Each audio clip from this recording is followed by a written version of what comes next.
সম্মানিত দর্শক, আজকে বক্ষব্যাধি নিউমোথোরাক্স নিয়ে আপনাদের সঙ্গে একটু আলোচনা করব। নিউমো মানে হচ্ছে বাতাস, আর থোরাক্স হচ্ছে বক্ষ, অর্থাৎ বুকের মধ্যে যখন বাতাস ঢুকে যাবে তখন তাকে আমরা নিউমোথোরাক্স বলে থাকি।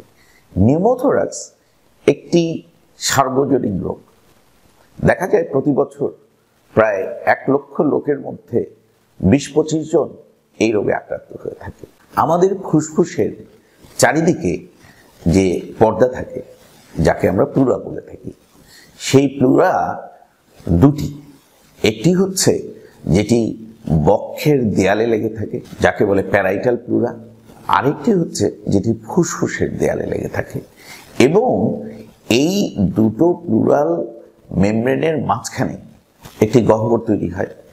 সেই গহ্বরে কিন্তু কোনো বাতাস থাকে না, বাতাস থাকে শুধুমাত্র ফুসফুসের ভিতরে। কোনো কারণে যদি ফুসফুসের এই বাতাস ওই গহ্বরে ঢুকে পড়ে তাহলে কিন্তু সেটি একটি রোগ, এবং সেটি হচ্ছে নিউমোথোরাক্স। দেখা যায় যে এই নিউমোথোরাক্স কখনো একেবারে একজন সুস্থ ব্যক্তি যার কোনো রোগ নাই তার মধ্যেও হতে পারে, তখন আমরা তাকে বলি প্রাইমারি নিউমোথোরাক্স।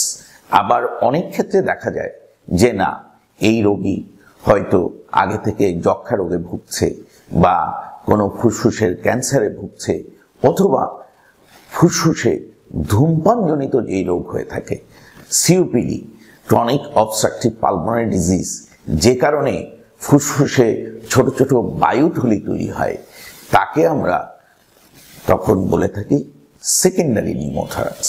আবার অনেক সময় দেখা যায় যে ফুসফুসে পানি জমা হলো, মানে প্লুরাল ইফিউশন হলো, সেই রোগ নির্ণয়ের জন্য আমরা প্লুরাল বায়োপসি করতে গেলাম। সেই বায়োপসি করতে গেলেও কিন্তু দুর্ঘটনাক্রমে বাতাস ঢুকে গিয়ে এই নিউমোথোরাক্স তৈরি করতে পারে।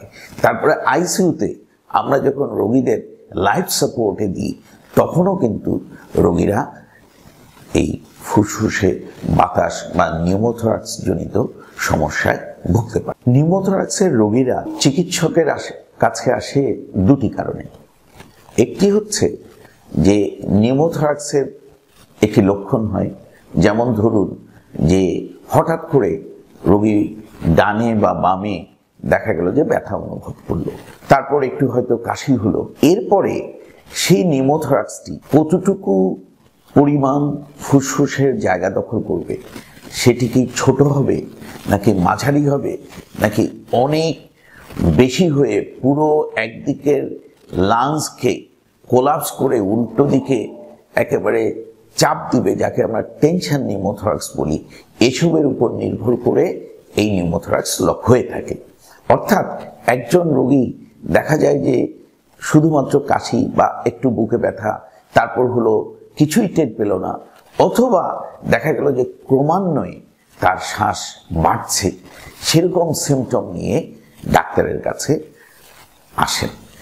ডাক্তার সাহেব আরও যখন জিজ্ঞেস করেন যে উনি আগে থেকে কোনো রোগে ভুগছিলেন কিনা, যেমন উনি হয়তো জিজ্ঞেস করতে পারেন যে আপনি আগে থেকে শ্বাসকষ্টে ভুগছেন কিনা, যেটি আমরা সিওপিডির ক্ষেত্রে পেয়ে থাকি, অথবা আপনার জ্বর আছে কিনা, বা আপনার কাশি হচ্ছে কিনা, কাশির সঙ্গে রক্ত যাচ্ছে কিনা, হয়তো ভাবি যে যক্ষা থেকে হয়েছে, তাহলে আমরা ওইভাবে নিউমোথোরাক্সের রোগীগুলোকে তার কারণ হিসেবে চিহ্নিত করি। নিউমোথোরাক্সের কারণ জানার জন্য চিকিৎসক কিছু পরীক্ষা নিরীক্ষাও করে থাকেন।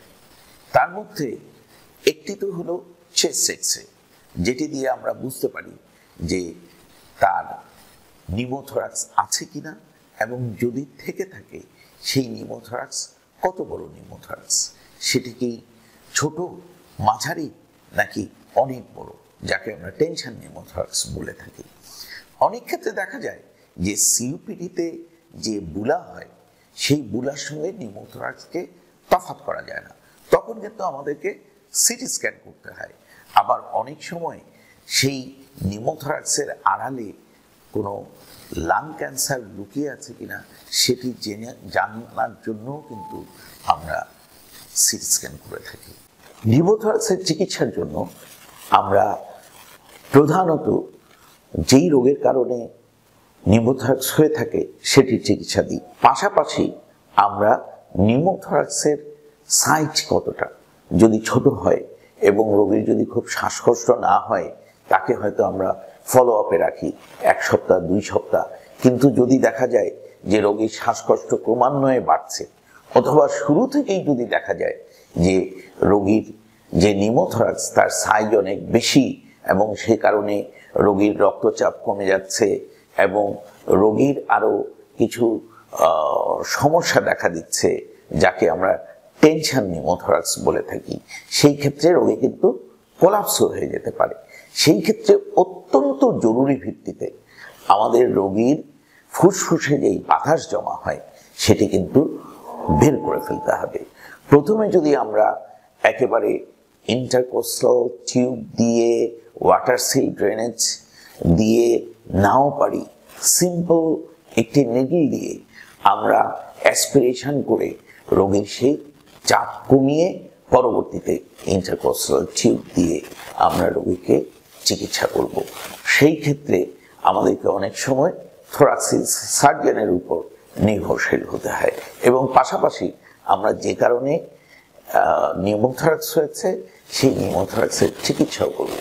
এবং রোগীকে যখন আমরা ডিসচার্জ করে দেব হসপিটাল থেকে, তাকে পরামর্শ হিসেবে তিনি যদি ধূমপান করে থাকেন তাহলে তিনি যেন অবশ্যই ধূমপান বন্ধ করেন, এবং তিনি যদি অন্য রোগ যেমন যক্ষা অথবা সিপিডি এই রোগগুলোয় আক্রান্ত হয়ে থাকেন তাহলে এই রোগগুলোর জন্য তিনি নিয়মিত চিকিৎসা নেন, তাহলেই তিনি সুস্থ থাকবেন। সম্মানিত দর্শক, আপনারা মনে রাখবেন যে যদি আপনি ধূমপান করেন, আপনার যদি ফুসফুসের কোনো রোগ নাও থাকে, তবু একজন অধূমপায়ীর চেয়ে আপনার নিউমোথরাক্স হবার সম্ভাবনা 12 গুণ বেশি। আর আপনি যদি